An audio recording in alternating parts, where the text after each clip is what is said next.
Ito ang bakbakang hindi malilimutan ng tinaguriang Raging Bull ng Armenia na si Vic Darchinyan. At ang panalong ito naman ang gumulat sa mundo ng boxing at ito din ang nagpakilala sa buong mundo sa ating kababayan na tinaguriang The Filipino Flash Nonito Donaire. Pero bago ang bakbakang yan, balikan muna natin ang tunay na dahilan ng pinagmula ng bagsik ng kamao ni Filipino Flash. Dahil bago ang sagupang yan, nakaharap muna ni Darchinyan ang nakatatandang kapatid ni Nonito na si Glenn Donaire para sa IBF at IBO World Flyweight Championship na hawak ni Darchinyan. Ang kanilang bakbakan ay ginanap noong October 7, 2006 sa Mandalay Bay Resorts and Casino sa Las Vegas, USA. Sumampa sa ring ang 26 years old at tinaguri ang Filipino bomber na si Glenn Donaire na may bitbit na 16 na panalo. Siyam dito ay via knockout, 2 talo at 1 draw. Samantalang ang kanyang katunggaling si Vic Darchinyan ay may mas malinis na kartadang 26 wins at 21 yan ay tinapos niya via knockouts. Ang labang ito ay maagang dinumina ng kampyon na si Darchinyan. Bagamat sinubukang makipagsabayan ni Glenn Donaire, mas nanaig ang lakas ng kamao ng Armenian champion. Dahil bumagsak sa round 4 si Donaire nang tamaan siya ng isang solid punch sa panga at kahit halatang nasaktan ay nagpatuloy pa din sa pakikipagbakbakan si Glenn Donaire. Ngunit pagdating sa round 6 ay tuluyan ang bumigay ang panga ni Glenn, dulot ng mabibigat na suntok ng kampyon. At nang dahil dyan, ang labang ito ay nauwi sa scorecard ng mga hurado. At ang tatlong boxing judges ay umiscore ng 60-53 pabor para kay Darchinyan, dahilan para manatili siyang IBF at IBO World Flyweight Champion. At makalipas lamang ang 9 na buwan, ang pagkakataong makasagupa ang bumasag sa panga ng kanyang kapatid ay dumating noong July 7, 2007. Ito ang araw na nakatakda upang ipagiganti ang kanyang kuya Glenn mula sa isang masakit na pagkatalo mula sa Armenian champion na si Vic Darchinyan. Mula sa 115 pounds super flyweight division ay bumaba sa 112 pounds flyweight division si Donaire para makaharap lamang si Darchinyan. Pero bago magsimula ang kanilang bakbakan ay isang mensahe ang ipinarating ni Darchinyan sa kanyang challenger na si Donaire.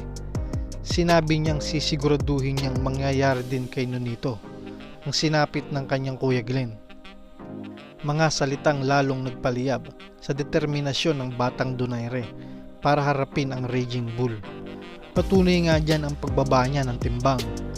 Si Nonito Donaire ay umakyat sa ring na may fight record na 17 wins, 1 talo lang at 10 sa kanyang 17 panalo ay natapos agad via knockout. Si Darchinyan naman ay may malinis pa ding kartada na 28 wins at 22 dito ay knockouts. Nakataya ang hawak na IBF at IBO Flyweight World Title belt ni Darchinyan sa labang ito. Ang pagsisimula ng bakbakang Donaire at Darchinyan ay naging mainit agad sa unang round pa lang.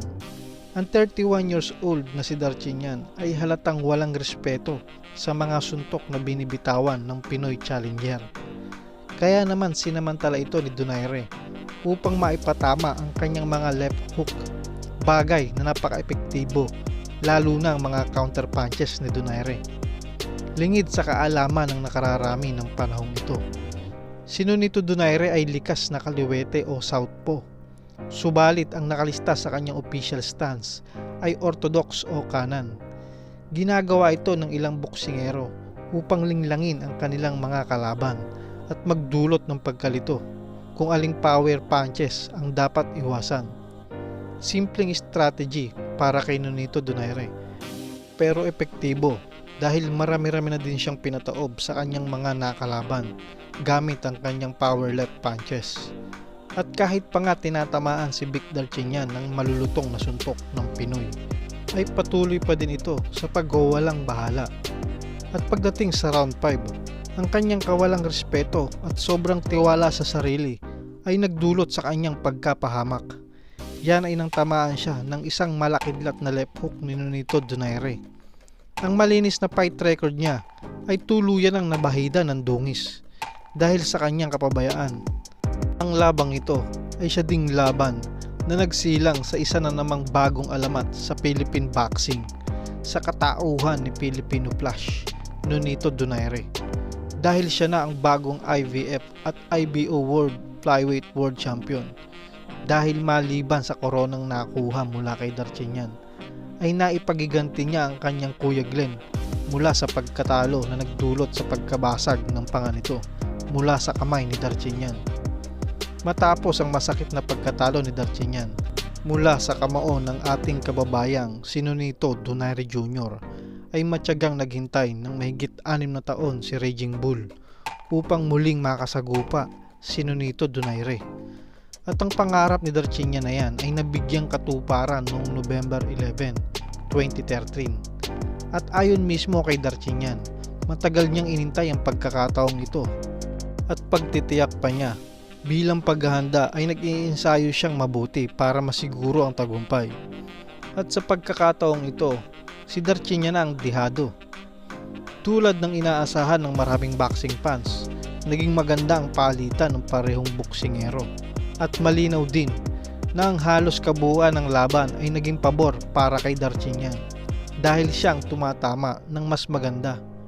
Hindi naging madali at maganda ang sagupang ito para kay Nonito Donaire dahil malinaw sa mata ng mga boxing judges na lamang si Darchinyan. Ngunit pagdating sa round 9, isang malakas na suntok ni Darchinyan ang kumonekta kay Donaire na nagpayanig sa kanya. Pero isang pagkakamali na naman ang nagawa ni Darchinyan nang hayaan niyang bukas ang kanyang depensa. Bagamat halatang nasaktan si Nonito, ay nagawa pa din itong bumitaw ng isang solid left hook na tumama naman ng malinis sa ulo ni Darchinyan, dahilan para muli siyang sumubsob sa lona.